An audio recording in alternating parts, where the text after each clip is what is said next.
Acompáñenos de lunes a viernes en Contrastando Ideas Noticias con el doctor Julio Jiménez, con una batería de especialistas en materia fiscal, política,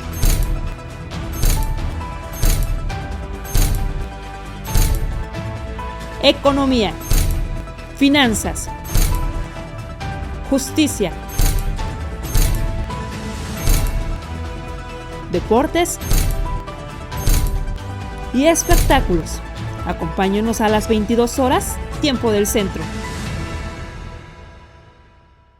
Amigos, ¿qué tal? Muy buenas noches. Gracias por acompañarnos. Soy Julio Jiménez y como siempre les agradezco el favor de su compañía en este programa Contrastando Ideas. Y bueno, recuerden que estamos transmitiendo en todas las plataformas y redes sociales, Contrastando Ideas Noticias, acompáñenos. Y bueno, pues hoy como cada semana agradezco el análisis siempre profesional, puntual y contundente de una voz autorizada, de un experto en temas político-electorales, de mi amigo el doctor Marco Antonio Baños, exconsejero del Instituto Nacional Electoral. Marco, ¿cómo estás? Muy buenas noches.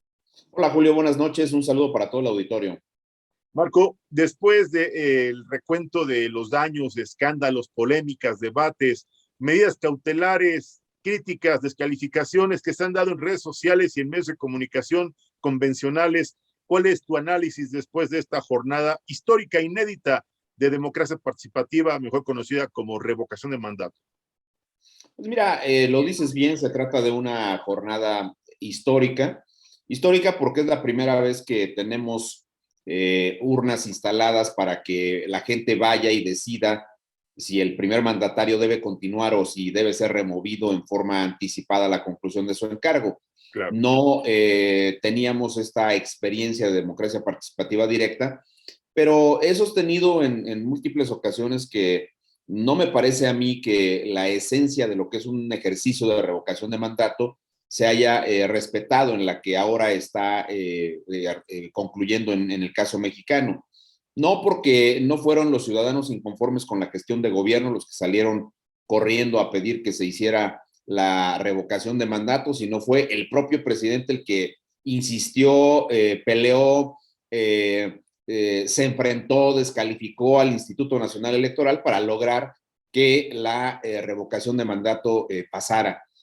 Es sin duda en el procedimiento que ha organizado el INE-IFE en 30 años, que es más controvertido, el más polémico, el más judicializado, y es además un procedimiento en el cual se estuvo intentando, muy lamentablemente para la democracia mexicana, institucionalizar la violación a la ley y a la Constitución. Esta parte me parece que queda muy claro. Ayer, cuando se desahoga el procedimiento de la votación, empieza como ha ocurrido toda la revocación de mandato en medio de una serie de acusaciones y de señalamientos muy fuertes en el pleno del INE al propio instituto y a los consejeros electorales. Hay incluso partes de la sesión en la cual los calificativos fueron terribles en contra de los consejeros y también muchas de las respuestas que los consejeros dieron fueron muy contundentes en contra de los representantes de Morena, ya sea del Poder Legislativo o del propio partido. Y esa parte llama la atención porque es un hecho que estamos en un enfrentamiento ya directo, no hay tregua, es un pleito casado entre el INE, los consejeros electorales, el presidente de la República, y es un hecho también que no hay puntos intermedios. Varias de las acusaciones que formuló ayer la representación de Morena diciendo que el INE es culpable de que haya pocas casillas, de que no se haya logrado una difusión mucho más amplia del ejercicio de revocación de mandato, que el INE fue parte de la oposición que no quiso promover la revocación de mandato. A mí me pareció demasiado subido el tono, demasiado agresivo por parte de Morena, y creo que varias de las respuestas que los consejeros dieron fueron bastante contundentes y además pues eran necesarias para poder, digamos, establecer un cierto límite a todas estas acusaciones que se han venido estableciendo. Ahora, yo diría que la revocación de mandato que se celebró ayer en su jornada de votación, tiene varias aristas de análisis. Primero, si lo ves desde la perspectiva logística de lo que significó el hecho de que el INE haya organizado, pues no se trató de una consulta patito como la que se hizo para el aeropuerto, se trató de un ejercicio profesionalmente organizado, con todos los elementos de calidad que el INE le impone a las elecciones, Claro. con una participación cívica importante de los ciudadanos que integraron la totalidad de las casillas que aprobó el INE, eso hay que decirlo, que pese a las restricciones presupuestarias, pues estamos hablando de más de 57,500 casillas y que los ciudadanos acudieron a integrarlas, que el INE tuvo todos los elementos para que éstas funcionaran, que estuvieron las boletas, pero que también es un hecho concreto que otros instrumentos que se han probado en las elecciones funcionaron de manera impecable. Ahí está el conteo rápido, que hoy que están prácticamente concluidos los cómputos distritales, pues hay una enorme coincidencia entre la predicción estadística que hace el conteo rápido con lo que es ya el resultado oficial de los cómputos. Claro. Esos instrumentos que el INE ha, digamos, usado para las elecciones hoy demostraron su eficacia. Así que el INE en esa perspectiva me parece que le cumple a la sociedad, que cumple con su trabajo y su responsabilidad constitucional y que lo hizo con estándares de calidad bastante adecuados. Esa parte me parece impecable. Ahora, el tema de la participación no es una participación como la esperaba Morena y el gobierno, que hablaron hasta de 30 millones de votos, que ellos en el imaginario colectivo que construyeron pensaron que la gente iba a salir corriendo, desbordada para expresar el apoyo en favor del presidente de la República. Eso es lo que ellos promovieron, porque siendo un ejercicio de revocación, la convirtieron en algo que no existe, que es un ejercicio de ratificación del mandato. Y entonces le hicieron creer a la gente que los votantes saldrían desbordados de entusiasmo a presentar su apoyo al presidente de la República, lo cual no ocurrió. Se trata de una participación que está más o menos ubicada ya en unos 16,5 millones de personas, de los cuales el casi 91% le da su voto para que continúe hasta la conclusión de su encargo a López Obrador, y hay poco más de un 6,5% que le dice que no, que se tiene que ir anticipadamente, y el resto son los votos nulos que se registraron también en el procedimiento de ayer. No es una participación masiva, no es tan grande como nos dijo Morena ni el gobierno, pero tampoco, y esto hay que enfatizarlo, Julio, es tan chiquita como decía la oposición, que la oposición hizo un llamado y apostó porque pues, nadie fuera a votar. Claro. De hecho, la oposición no hizo promoción, pero sí dijo sistemáticamente que era un ejercicio que no era auténtico, que no era real, y por consecuencia implícitamente hicieron llamados para que la gente no acudiera a votar. Claro. Esa parte, hay que decirla, está así, pero pues, tú estás hablando finalmente de una participación de un universo que no llega pues prácticamente ni al 18% del electorado. Entonces, sí creo que en esa parte no se cumplen las expectativas de Morena ni del gobierno. Y hay un detalle que es muy importante porque tú ves cómo el propio presidente de la República está evaluando ya a los gobernadores a partir de los votos que se tuvieron. De acuerdo. Y ya hoy en la mañana, pues colocó en la mañanera una tabla, un cuadro, en el cual aparecen los porcentajes iniciales de votación o los avances que había de las votaciones recabadas en cada uno de los estados de la República, y obviamente pues llama la atención que proporcionalmente hablando, la entidad federativa que más votos le entrega proporcionalmente hablando frente al universo total de electores inscritos en la lista nominal, pues es Tabasco. Es la tierra del propio López Obrador, pero es la tierra también de Adán Augusto López, el secretario de Gobernación. Que claro. Dicho sea de paso, en todo en esta movilización política tan impresionante, tan fuera de la Constitución y de la ley que hizo Morena, pues el secretario de Gobernación se trepó a la disputa por la candidatura presidencial. Ese es correcto. Es el punto central, porque no solamente fue un activo en favor de la promoción de la ratificación del presidente de la República, lo hizo con enorme, desparpajo, López Obrador diría eficacia, pero pues de paso es el estado que más votos le mete a la revocación proporcionalmente hablando frente a su lista nominal. Es la entidad del presidente, pero también es la entidad de donde él es un gobernador con licencia. No olvidemos ese punto, pero yo creo que el secretario de Gobernación se ha metido al juego por la sucesión presidencial. No le va mal también, por cierto, a Claudia Sheinbaum, pero proporcionalmente, a pesar de que le metió más de 1.200.000 votos, pues es un hecho concreto de que se quedó como a la mitad de la tabla, porcentualmente hablando, con su lista nominal. Entonces, claro, allí llama la atención, pero yo creo que el punto más importante de esto es la actitud de López Obrador de que inmediatamente está revisando cuántos votos le dio cada estado de la República.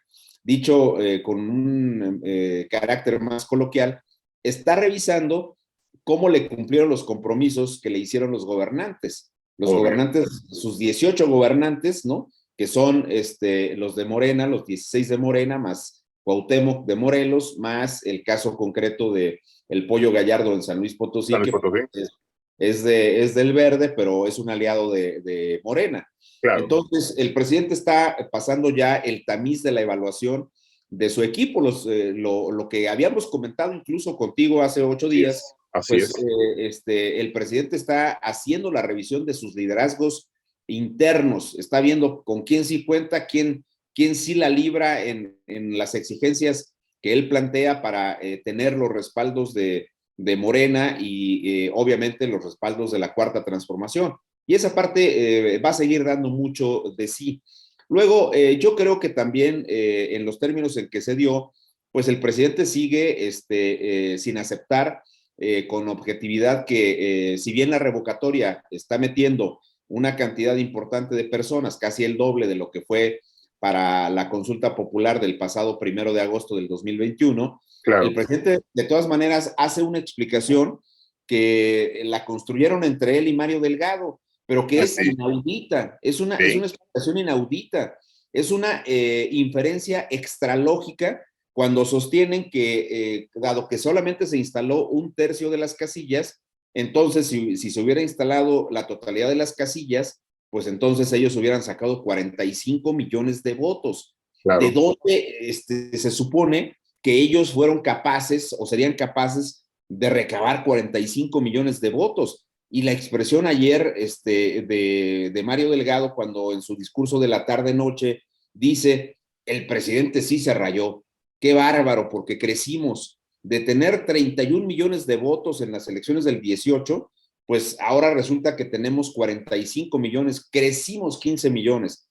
Esa parte es, por decirlo de alguna manera, lo quiero decir jocosamente, pero yo creo que debe ser una broma, porque claro, no veo yo cómo podamos inferir que en una elección constitucional, con el nivel de trabajo, de popularidad, la cresta de popularidad que traía López Obrador en la elección del 18, ¿cómo podríamos pensar nosotros que en una revocación de mandato, que es un ejercicio y una votación de características completamente distintas, simplemente crecerías 15 millones de votos en algo que jamás podemos suponer, ¿eh? No vamos a, no podríamos demostrar que eso es así, porque finalmente pues ya el ejercicio ya pasó, solo se instalaron 57.500 casillas y no es dable pensar qué pasaría si ponemos las 161,000. Pues para saberlo, ellos hubieran entregado los recursos que no le quisieron entregar al INE. Ahí sí hubiéramos sabido efectivamente si el músculo que dicen que sería propio como de ese mundo feliz de Aldous Huxley, pues eso no es cierto. Pero yo pienso que es una inferencia extralógica, es una forma de concluir algo incierto que no se puede demostrar. Yo no veo cómo tú puedas sostener válidamente que has crecido pese a que no se instalaron las casillas, porque si las hubieras puesto, pues ahí estarían otros 30 millones de votos que con los 15 que ya sacaron, pues darían 45 de respaldo a la Cuarta Transformación. Eso no es así. Yo creo que se tiene que hacer cargo de que al final de cuentas, de todas maneras hubo un 6,5% de gente que les dijo no queremos nada. Y también está la inacción de la oposición, que no pudo hacer una convocatoria. Y también creo que hay que señalarlo con claridad, el universo de los votantes que fueron por López Obrador para ratificarlo en el mandato son personas que en una enorme cantidad fueron movilizadas ilegalmente. Hay acarreos por parte de Morena para llevarlos a las urnas, y eso es otra de las violaciones que tiene este punto. Entonces, yo diría, es un ejercicio que tiene esas características. Ahora, el PRD ha anunciado que va a impugnar para que el Tribunal Electoral declare nulo el ejercicio de la revocación de mandato. Claro. Vamos a ver qué ocurre. Mal haría el PRD no cumplir su palabra. Yo no tengo interés en que se anule la revocación, pero tampoco tengo, ánimo de que todas las violaciones constitucionales y las violaciones a la legislación no tengan un efecto judicial correspondiente. Debe haber sanciones, porque esa parte es así. O sea, ya terminó el ejercicio, pero no ha terminado la cadena impugnativa respecto de todas las violaciones que se dieron, y no hay determinaciones de parte del Tribunal Electoral. Sería muy grave que el Tribunal Electoral le dé carpetazo al asunto y que aquí continúe todo como que si no hubiera pasado nada. Porque pues además, lo sabemos, Julio, claro, a partir del domingo 3 de abril, hace casi una semana, estamos ya en las campañas de las 6 gubernaturas. Así es. Entonces, ¿qué va a pasar? Toda la movilización que ya el día de hoy queda en el olvido para la revocación de mandato, se va a replicar ahora para las campañas de las 6 elecciones locales donde, digamos, Morena no tiene nada que perder. Para Morena es ganar, ganar, porque ninguna de las 6 gubernaturas está en manos de Morena. Son 3 del PAN, son 2 del PRI y una del PRD, la de Quintana Roo. Entonces, no tiene, digamos, ninguna carta, ninguna gubernatura que tenga en riesgo Morena porque esté en un proceso de renovación. Para Morena, si gana uno es ganar. O sea, en lugar de tener 18, tendrá 19. Si gana 2, tendrá 20, y así nos vamos en esa especulación. Y luego tienes, como también lo hemos mencionado, por las elecciones ya en el 23 del Estado de México, la entidad electoralmente más grande del país, y luego tendrás ya la sucesión presidencial del 24. Entonces está eso. Y quizá el último punto que valga la pena destacar tiene que ver con la impresionante descalificación y los ataques de los que sigue siendo objeto el Instituto Nacional Electoral. Claro. Entonces hay que preguntarnos qué va a pasar con la propuesta de reforma electoral que planteó López Obrador. Yo creo que si el PRI cumple su palabra de ser aquí sí el gozne, el punto específico de equilibrio en el desahogo de los trabajos legislativos, pues entonces en la Cámara de Senadores no habrá mayoría calificada y no va a pasar la reforma electoral, dado que todos los cambios que anunció López Obrador necesitan una modificación constitucional, y esa parte se ve complicada. Morena tiene mayoría, sí, para mayorías absolutas, simples, en diputados y senadores, pero no tiene para las mayorías calificadas. Entonces, ¿cuál es el rol aquí de los partidos de la oposición? ¿O van a ir tratando un asuntito sí y otro no?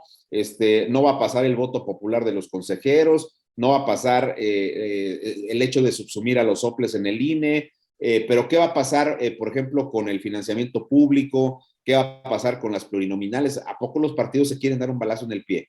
O a cambio de mantener las pluris completas y el financiamiento completo, van a dejar esta propuesta de la votación popular de los consejeros electorales, donde ese mecanismo propuesto por López Obrador lo único que estaría haciendo sería magnificar los riesgos de la parcialidad de los consejeros, porque obvio dijo así como no queriendo, como que si fuera una de las propuestas más sólidas para garantizar la imparcialidad de las instituciones electorales. 20 propuestas las formulo yo, o sea, el titular del Ejecutivo. Así es. 20 legislativo con mayorías de Morena, no lo dijo, pero pues eso es real, y 20 de la Corte, que pues también ahí de repente quién sabe cómo quede, ¿no? Entonces, no es más que una forma de regresar al origen del que nos fuimos hace 32 años, a las instituciones electorales. Yo aspiro a que ese tipo de propuestas no avancen y no se vayan a erigir en una contrarreforma, en una serie de retrocesos de carácter democrático en nuestro país, que lo sabes, Julio, ha sido verdaderamente complicado avanzar con las cosas que se tienen hoy día. Sin lugar a dudas.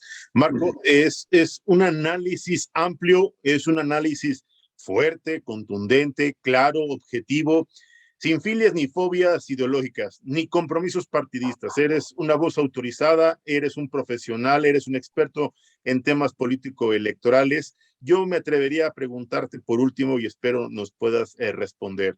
¿Visualizas realmente que este escenario, esta antesala del proceso electoral, pues ya iniciaron las campañas en 4 estados, en 6 estados?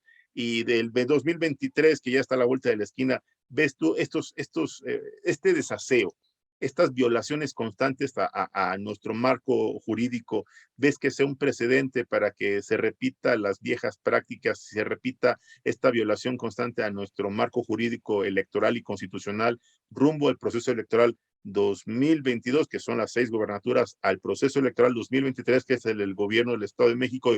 Corrígeme, ¿sería Coahuila también quien estaría en proceso de elección a cambio de gobernador? ¿Sería Sí, Estado de México? es correcto, también es Coahuila y el Estado de México. Pero Correcto. mira, te contesto haciendo una descripción de lo que ha ocurrido. En 2021, el presidente violó la restricción, Así es. para no hablar de los logros de gobierno durante las campañas electorales del 2021. Y Claro. vimos lo que tuvo como efectos, concretamente en San Luis y en el estado de Nuevo León. Claro. Entonces, yo no veo que eso se haya eliminado, al contrario, se magnificó.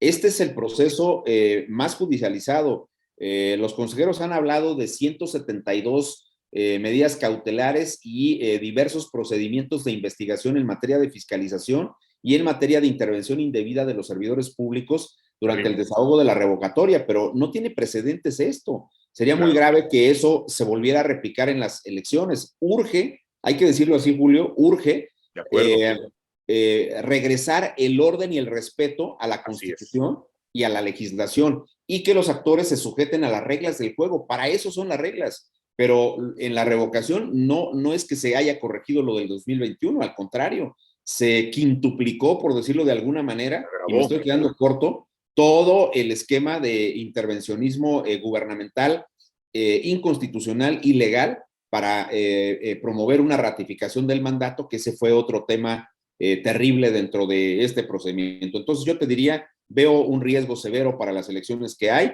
y veo también que el propio tribunal y el INE están absolutamente rebasados en su capacidad de arbitraje, y no porque no dicten las medidas, sí las dictan. El único problema es que no tienen la forma de obligar a los servidores a que acaten estos mandatos, porque además los servidores públicos están como en la idea de que si me multan, que me multen, no pasa nada, porque al final de cuentas vamos a ganar los espacios. Y aquí lo que les importa es la totalidad de los espacios electorales. Entonces, yo te diría que sí hay un gravísimo riesgo y lo visualizo de esa manera.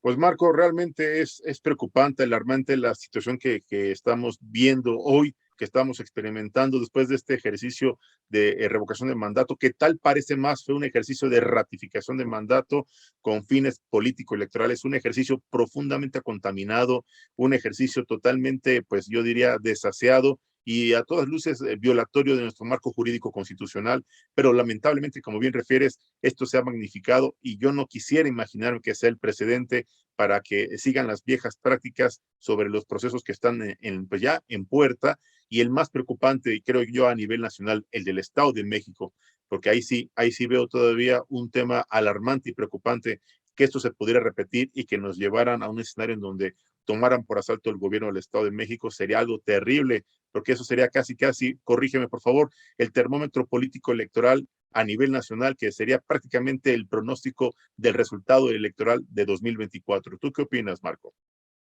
Estoy totalmente de acuerdo contigo. El Estado de México es la joya de la corona en materia de elecciones locales. Y es evidentemente un vaticinio de lo que puede pasar en las contiendas ya electorales del año 2024, que incluye la renovación de la presidencia.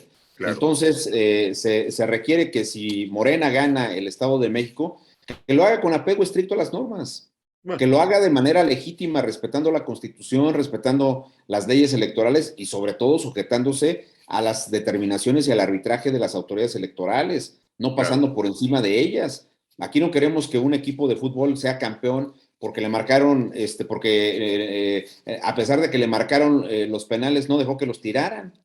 O sea, no, esa parte no me parece a mí correcta. Sí sería, obviamente, para los efectos de los equilibrios en la distribución del poder, pues terrible para la oposición perder el Estado de México.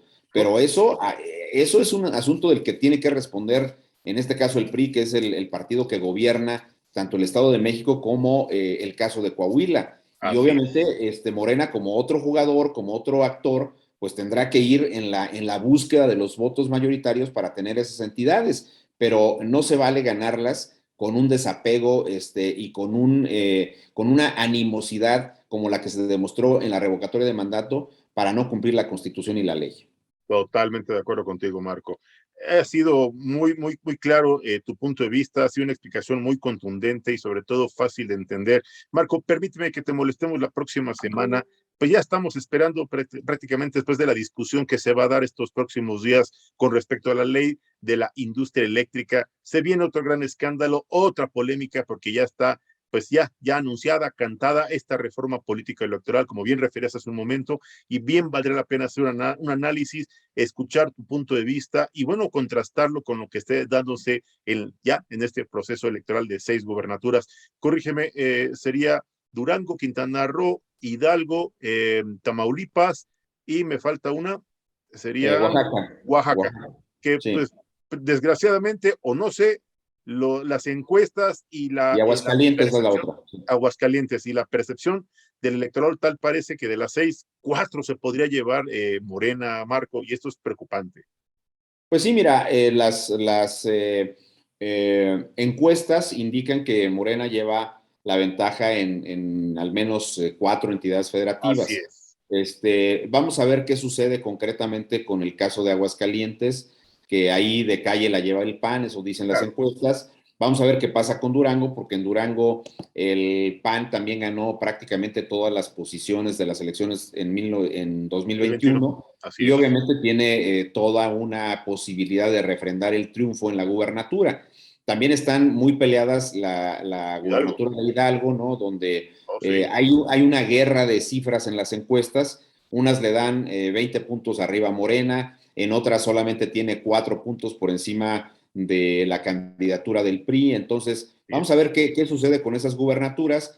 En el caso también de la candidatura de Quintana Roo, pues las mediciones ya no indican esa diferencia tan abismal que había entre la candidata de Morena y la candidata de la coalición que armó el PAN con el PRD. Ahí no va el PRI, solamente va PAN y PRD y un partido local que también está dentro de la coalición. Entonces, vamos a ver qué sucede con esas candidaturas. Creo que vale la pena que revisemos una especie como de tendencia hacia la mitad de las campañas, porque las campañas apenas acaban de iniciar el pasado día 3 de abril, estamos una semana de campañas, entonces creo que vale la pena que veamos con más cuidado, con más calma, lo que ocurra más o menos a la mitad del camino, para saber ya con precisión cómo se van distribuyendo las preferencias de votación en favor de estos candidatos. Perfecto. Marco, no sabes cómo te agradezco tu comentario sobre este tema, que también ya es un tema que va a generar polémica en las próximas semanas. Te deseo un excelente inicio de semana, te deseo unas felices vacaciones, te mando un fuerte abrazo y como siempre agradecido por tu valioso análisis. Muchas gracias. Al contrario, gracias Julio por la oportunidad y saludo afectuosamente a todo tu auditorio. Muchas gracias. Don Marco Antonio Baños, ex consejero del INE, aquí en Contrastando Ideas.